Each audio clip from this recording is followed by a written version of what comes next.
রাহা, তুমি এই ড্রেসে কেন দাঁড়ায় আছো? আজকে তো আমাদের বাসর। কি বাসর রাত?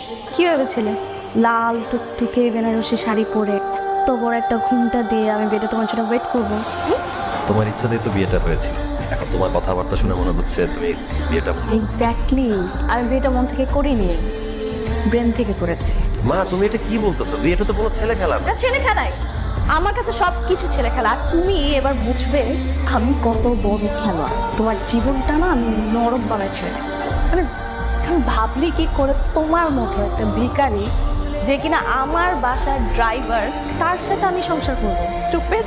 শোনো, অনেক রাত হয়েছে, তোমার সাথে না আমি এত কথা বলতে পারবো না। তোমার ইচ্ছে হলে ফ্লোরে শুয়ে পড়া, নাহলে বাইরে গিয়ে কোথায় শোনা তোমার ইচ্ছা। কিন্তু একটা কথা মাথায় ঠিক মতো ঢুকায় না, তোমাকে আমি স্বামীর অধিকার কখনো দিই। এখন সরো, আমি ঘুমাবো। সরো।